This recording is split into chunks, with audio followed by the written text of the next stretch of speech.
This speed paint is of Luce and actually some of the other characters. So I'm just going to be introducing the characters. I might go a little bit into the lore of them, but I'm going to try to limit myself to like 1 to 2 minutes about each character. I'm also going to try to talk about their color palettes then too. So you're not going to get a lot of information, and I kind of want more of the speed paint to show and less of the commentary. These characters are from Luce, or earlier in this month, in one of my other speed paints that I was going to be doing a speed paint on some characters from both series of this one world. And in the previous series, I had done it on Yurei.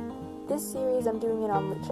And like I said in that last video that I did commentary on, those names were taken specifically out of messing with actual names from real life in my English class, or actual words in real life. So basically the idea is that Luce is still in the My Hero Academia world. Her quirk includes her horns, and basically she was transported into this other world, which is just where everything happens, and she loses her quirk, which means that she loses her horns.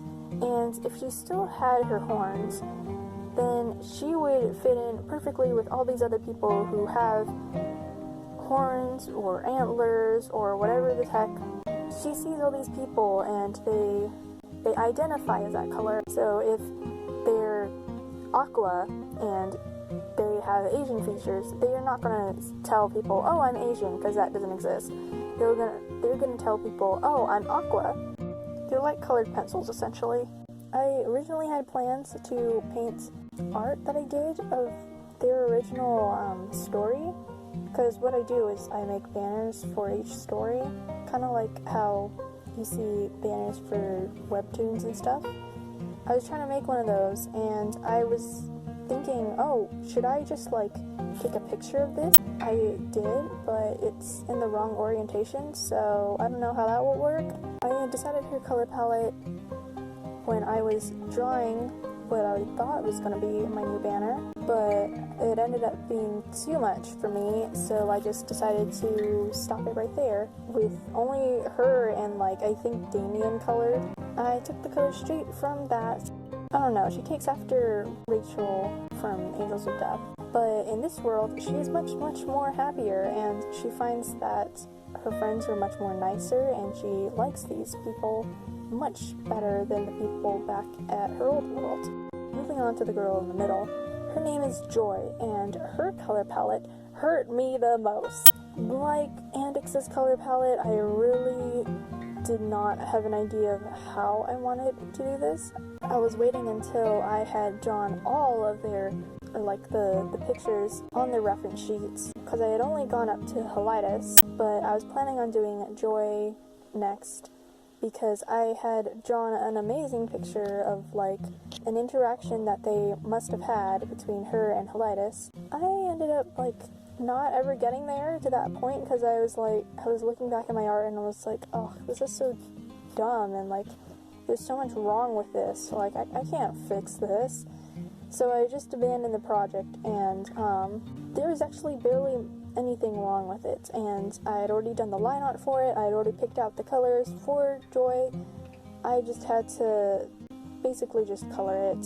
I'm gonna get there someday. I'm gonna finish it. I was having a really big problem with getting Joy's skin to work, especially like whatever I tried, it just looked like an ogre, like I'm painting Shrek on this bitch, and she's not supposed to be Shrek. So in the end I just went for like a mottled, dappled in light color. I don't know what it is. It's just, and I couldn't get her hair to work either, because none of them looked good on her. She's supposed to be this Asian looking gangster, basically. Like, she'll fight you and she'll confront you and she'll confront whatever needs confronting. I don't know. Like one of those girls that you'd find in school that would be like your best friend, but if you cross her, she's just going to absolutely murder you.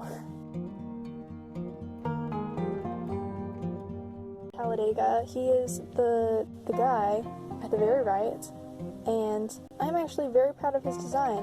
Before Luce even existed, I made his design. I ended up really liking his design. I named him Talladega, and I decided to base one of the characters off of him, and I really liked his colors, and he was the first character to ever have his colors decided for him. I also made it so that his horns were a different color than his skin and hair, and that is specifically so that when they do discover his character in the story, they find that not every person has horns that are the exact same color as the rest of their body. You know? Joy just happens to be one of those characters that I made an executive decision that her horns would be brown because it makes the most sense, and it would not make sense for her horns to be a green color. So, yeah. Talladega's very caring. He volunteers a lot, he helps a lot, and he's got a lot of stuff on his plate, basically. He's taking care of his grandma and everything, and he just wants the best for everybody. He's like a little cinnamon roll. All of these characters are, of course, asexual, Joy being decidedly aromantic. I really hate how Joy's skin and her colors overall clashed with, like, her shirt. Her shirt was supposed to be the ace. It was just supposed to say ace, and then it was supposed to be in all the pride flag colors, but I made the letters into the dull colors, and then her shirt like this really bright purple, and it hurts my eyes to look at it. I'm sorry if it really looks gross. I didn't change it because at the time I didn't really care enough to change it, but I think that's gonna be it.